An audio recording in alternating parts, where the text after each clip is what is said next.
Երկկողմ կապերի խորացման հարցում կարևոր է բարեկամական խմբերի դերակատարությունն ու արդյունավետ աշխատանքը։ Խորհրդարանը հյուրընկալել է Էստոնիա-Հայաստան խորհրդարանական բարեկամական խմբի անդամներին։ Մշտական հանձնաժողովների նիստերում քննարկվել եւ եզրակացություններ ընտրվել տարբեր ոլորտների գործունեությունը կանոնակարգող օրինագծերին։ Կարևոր հարթակ փորձի եւ գիտելիքի փոխանակման համար։ Ազգային ժողովում կայացել է խորհրդարան բոլորի համար տարածաշրջանային երրորդյա համաժողովը։ Մայիսի 1-ը աշխատանքի եւ աշխատավորների համերաշխության միջազգային օրն է։ Տոնի արդիվ ուղերձ է հղել Ազգային ժողովի նախագահ Ալեն Սիմոնյանը։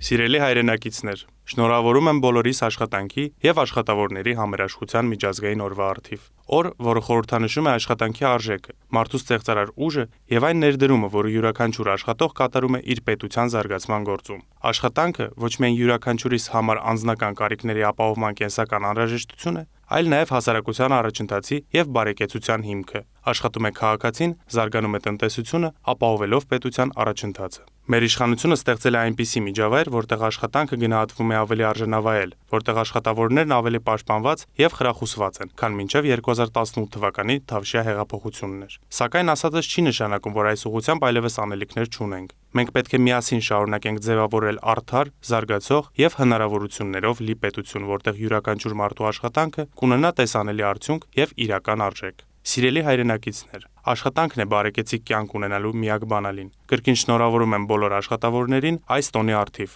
մաղթելով մասնագիտական հաջողություններ նոր գիտելիքների ձեռքբերման ճանապարհին։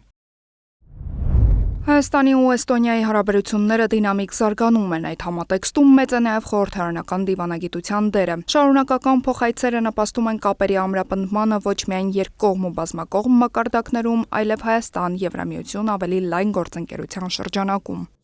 Այս շաբաթ Հայաստան էր այցելել Էստոնիայի Ռիգի Կոկուի Էստոնիա-Հայաստան խորհրդարանական բարեկամական խմբի պատվիրակությունը, հյուրերին նախհանդիպեց Ազգային ժողովի նախագահի տեղակալ Հակոբ Արշակյանը։ Հայաստանը բարձր է գնահատում Էստոնիայի հետ սերտ եւ վստահելի հարաբերությունները, դրանք համարելով Եվրոպական միության հետ գործընկերության ընդլայնման առանցքային բաղադրիչ, դիմելով հյուրերին նշեց Ազգային ժողովի փոխխոսնակը։ Հանդիպման մասնակիցները կարևորեցին խորհրդարանական դիվանագիտության դերն ու մեր երկրում Էստոնիայի ռեզիդենտ դեսպանության հիմնումը։ Հաջորդիվ Էստոնիայից ժամանած խորհրդարանական պատվիրակությունը հանդիպեց Ազգային ժողովի Հայաստան, Լատվիա, Լիտվա, Էստոնիա բարեկամական խմբի ղեկավար Արուսյակ Ջուլհակյանի եւ արտաքին հարաբերությունների մշտական հանձնաժողովի ներկայացուցիչների հետ։ Մեր երկրում իրականացվող ժողովրդավարական բարեփոխումներ ու առաջիկայում սպասվող խորհրդարանական ընտրություններ, այս հարցերն էին քննարկման օրակարգում։ Բացի երկկողմ օրակարգային հարցերից, մեր այցի նպատակն էր նաև հասկանալ, թե ինչպիսի համապարփակ եւ արդյունավետ միջոցներով կարող է Էստոնիան աջակցել Հայաստանին եվրոպական ինտեգրման գործընթացի հարցում։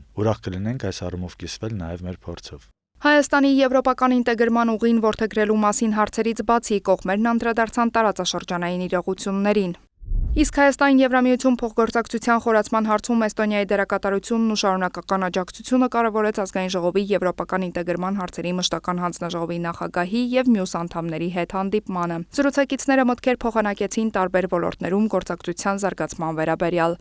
Այցի ընթացքում Էստոնիայից ժամանած պատվիրակությունը հանդիպեց նաև երկրի նախագահ Վահագն Խաչատուրյանի հետ։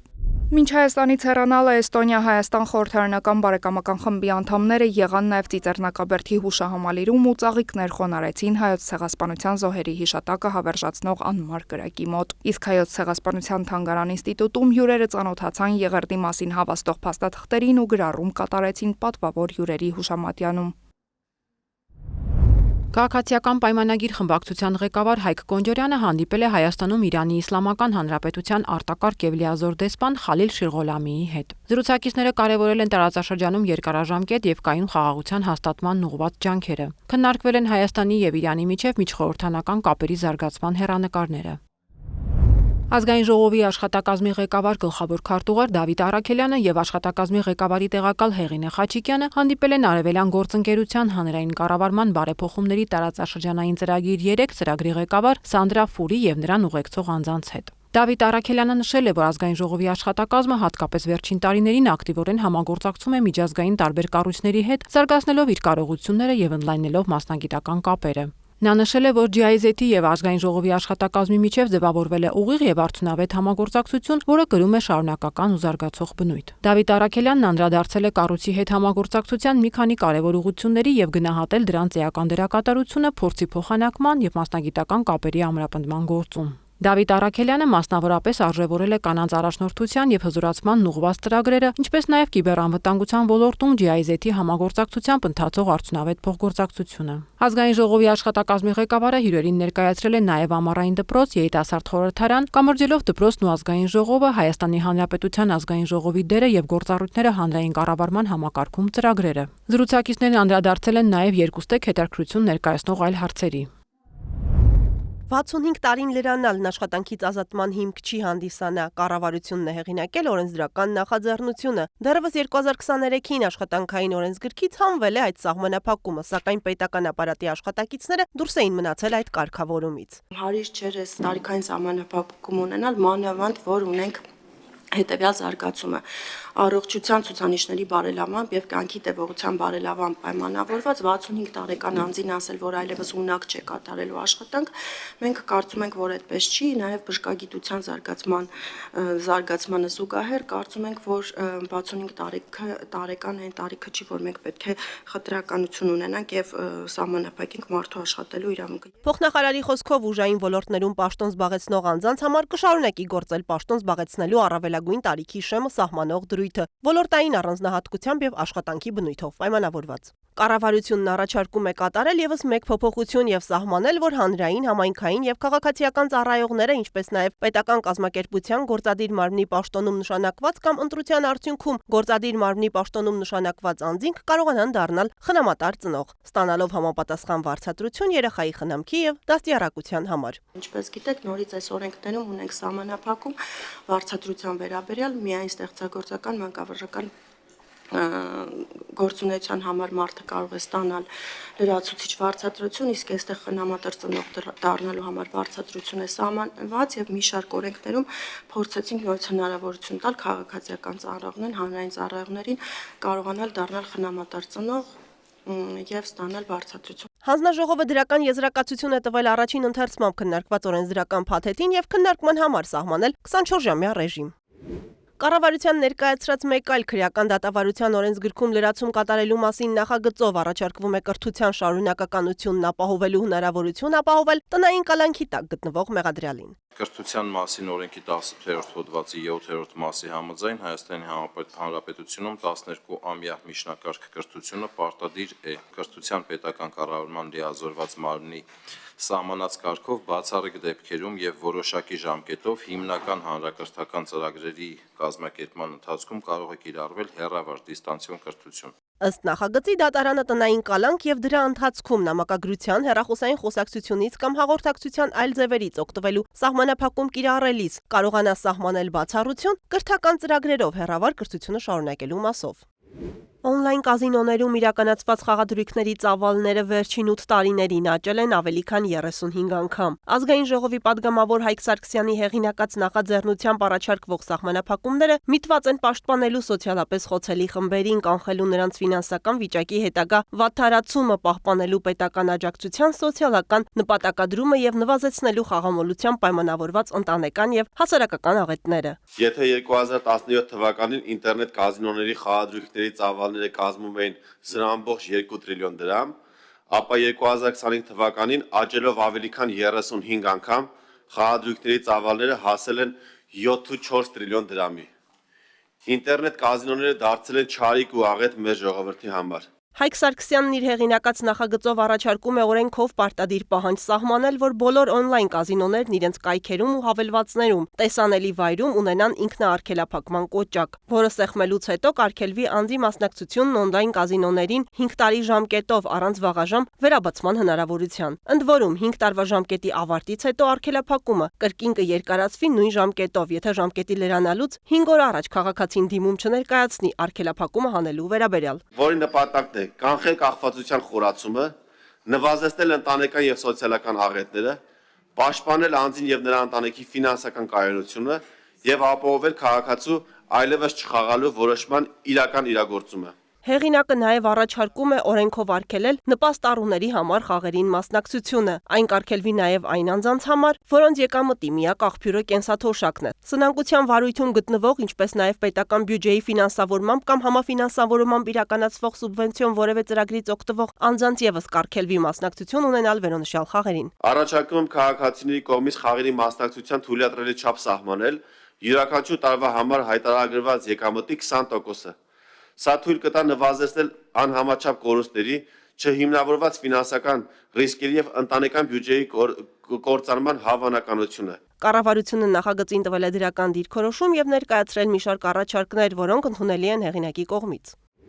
Շարունակելով համայնքների խոշորացման ծրագիրը, կառավարությունն առաջարկում է ձևավորել նոր համայնքային միավորումներ։ Առաջարկվում է ձևավորել Լոռու մարզի Ստեփանավան խոշորացված համայնք ներառելով Ստեփանավան, Գյուլագարակ եւ Լոռիբերդ համայնքները 20 բնակավայրով։ Սյունիքի մարզում միավորելով Գորիս, Տեղ եւ Տաթև խոշորացված համայնքները ձևավորելով Գորիս խոշորացված համայնքը 28 բնակավայրերով եւ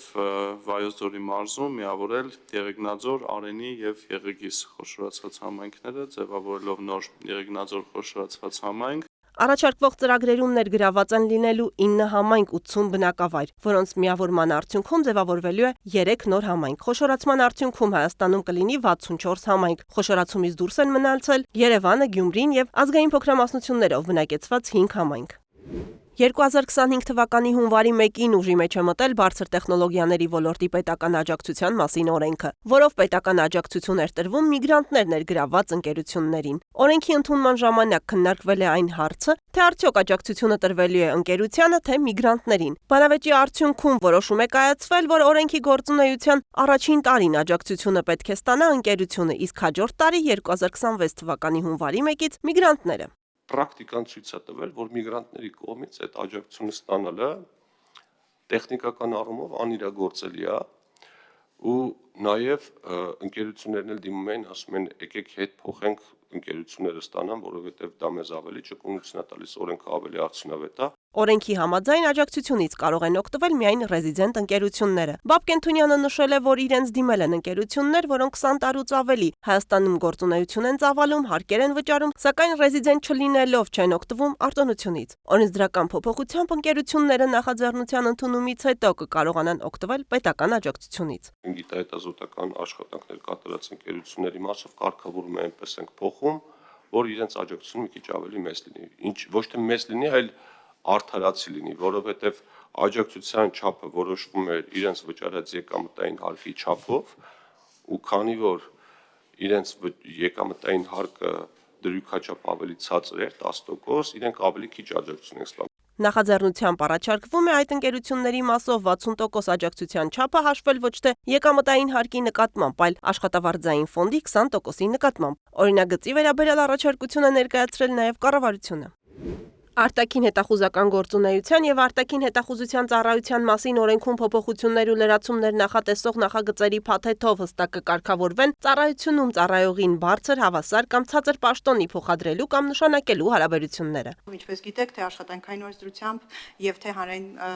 ծառայությունները կարգավորող տարբեր ոլորտային օրենսդրությամբ այս աշխատանքային ծառայողական հարաբերությունները նախատեսված են եւ մեծ հաշվով նորամուծություն չկա։ Մենք ուղղակի ծառայության դեպքում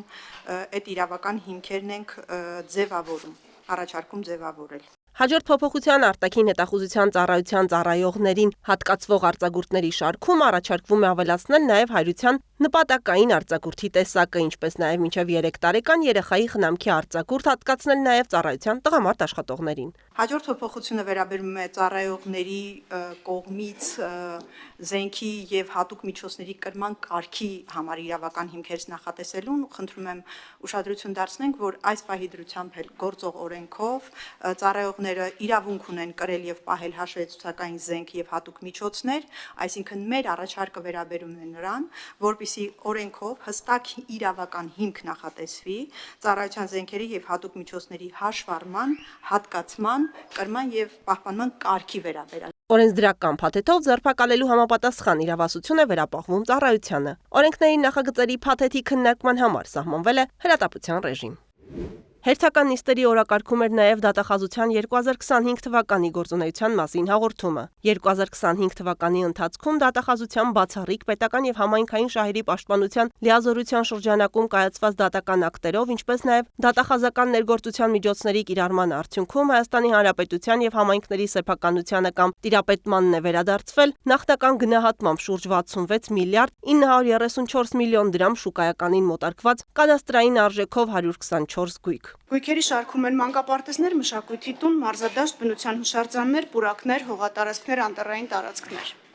25 թվականին օրինական ուժի մեջ է մտել ապօրինի ծագում ունեցող գույքի բռնագանձման գործերով առաջին վճիռը։ Վերջին 8 տարիների միջինացված ցուցանիշների հետ համեմատ 2025 թվականին 2.5%-ով նվազել է կալանքը որպես խափանման միջոց ընտրելու դատարան ներկայացված միջնորդությունների տեսակարար կշիռը մեղադրյալների ընդհանուր թվի համեմատությամբ։ Ավարտված քրեական վարույթների կեսից ավելին մոտ 53.4%-ը քննվել է մինչև 2 ամիս ժամկետում,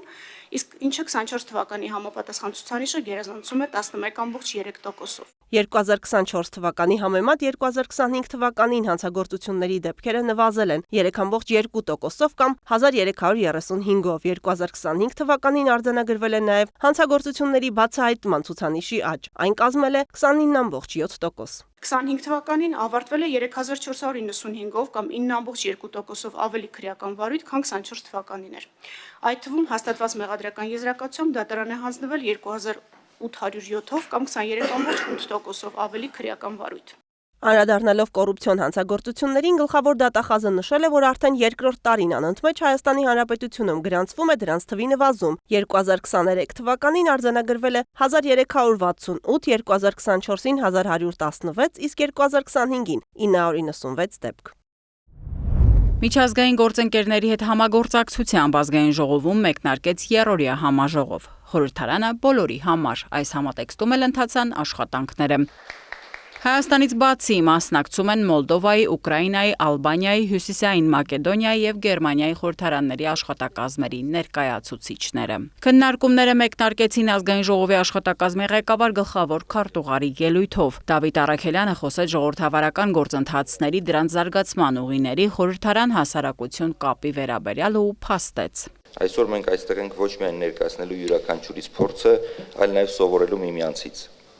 Ժողովրդավարությունը մշտական գործընթաց է եւ միշտ պահանջում է նոր մոտեցումներ եւ բաց երկխոսություն քաղաքացիների հետ։ 3 օր վաղ առավոտից ազգային ժողովում ընթացան քննարկումները, համատեղ ներկայացվեցին խորհրդարանները հանրությանն առավել հասանելի դարձնելու ուղիներն ու այդ համատեքստում կարևորվեց հանրային կարծիքի արտահայտումը։ Հույս ունենք, որ այսպիսի քննարկումները կլինեն շարունակական,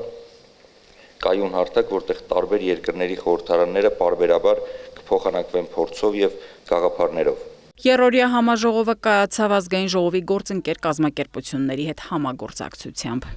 Խորհրդարան բոլորի համար տարածաշրջանային ֆորումը նախաձեռնվել էր ազգային ժողովի աշխատակազմի կողմից, դիմեցինք ՄԱԿ-ի զարգացման ֆորսեցի ծրագրին, որը որ հենց մեր հետ անմիջականներն աշխատող ծրագիրն է, GIZ-ին եւ OECD Sigma-ին։ Այս 3 միջազգային գործընկերների հետ մենք շատ արդյունավետ ենք աշխատում յուրաքանչյուրը իր ոլորտում եւ ուրախ ենք, որ մեր միջազգային գործընկերները այս տարածաշրջանային ֆորումի գաղափարը ոչ միայն ընդունեցին, այլ նաև իրենց գործուն մասնակցություն ունեցան դրա կազմակերպման մեջ։ Շատ ուրախ եմ, որ տարածաշրջանային այս համաժողովի կազմակերպման գործում կարողացել ենք ունենալ մասնակցություն։ Հայաստանում ՄԱԿ-ի զարգացման ծրագիրը ընդգրկուն համագործակցություն ունի ազգային ժողովի հետ, մասնավորապես խորհրդարանում քաղաքացիների ներգրավվածության տեսանկյունից։ Ժողովրդավարական համակարգերի կայացման տեսանկյունից Հայաստանում ՄԱԿ-ի զարգացման ծրագրերի մշտական ներկայացուցիչ Նաթիա Նացվիաշվիլին կարևորում է տարբեր գործընթացներում հանրային մասնակցությունը։ Քննարկումներին զուգահեռ մեր երկրի ազգային ժողովի աշխատակազմի ներկայացուցիչները օտարերկրացի գործընկերներին խտացված հոլովակներով ներկայացրին խորհրդանում իրականացվող ծրագրերը, որոնք նպաստում են երկրում ժողովրդավարության զարգացմանը։ Ազգային ժողովի աշխատակազմի ղեկավարի տեղակալ Հեղինե Խաչիկյանը փաստեց, որ այս ֆորումը հավաքական հանձնառությունն է ժողովրդավարական արժեքներին։ Այս համատեքստում Հեղինե Խաչիկյանը մանրամասնեց այն ծրագրերը, որոնք դարձել են կամուրջ ազգային ժողովի եւ հանրության միջև։ Դրանցից կարող եմ առանձնացնել բաց դասերն ու ճանաչողական այցերը, քաղաքացիների ընդունելությունը նամակների հետ կատարվող աշխատանքը, կրթական ծրագրերը, մասնավորապես կամրջելով ազգային ժողովը եւ դպրոցը, օրենսդրական ծրագրեր, ինչպիսիք օրինակ խորհրդարանական լսումներն են, որի ընթացքում պարտադիր իրականացվում է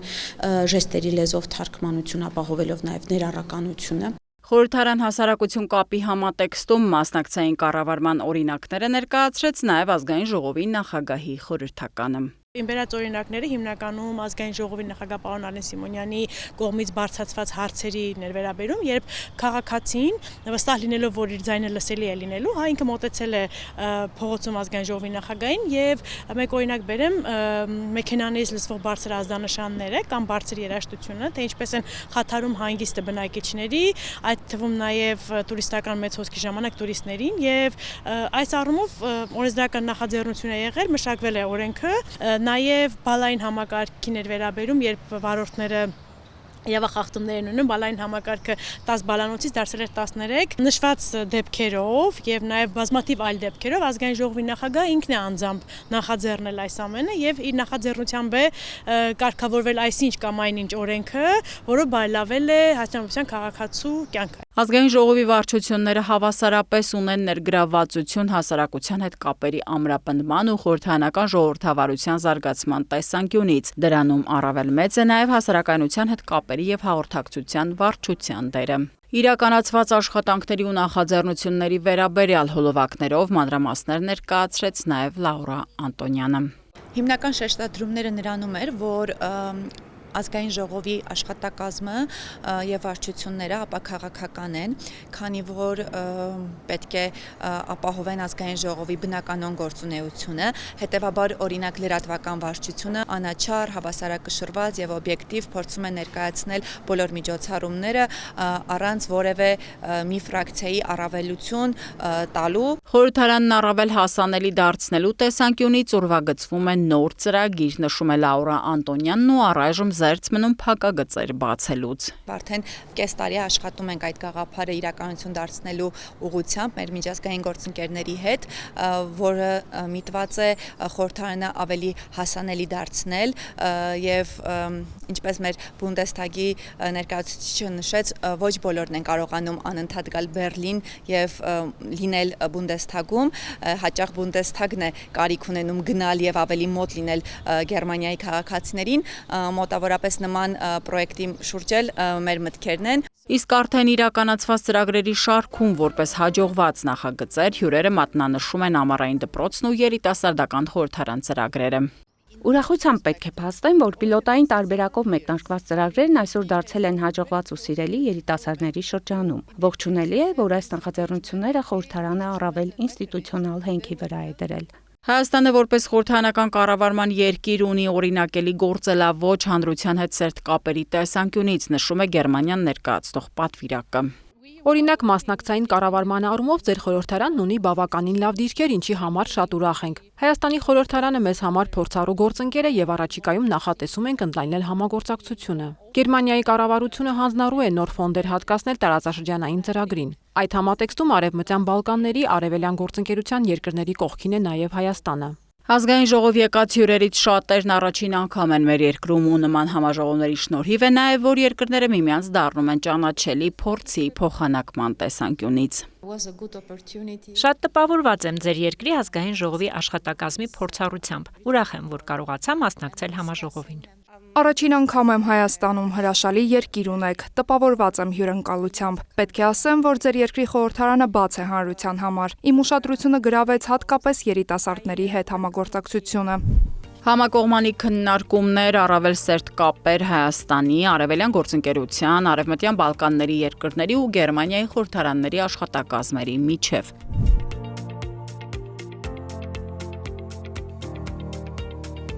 Երրորդյա համաժողովն ավարտվեց նոր գաղափարների գեներացման ու փոխգործակցության խորացման պատրաստակամությամբ։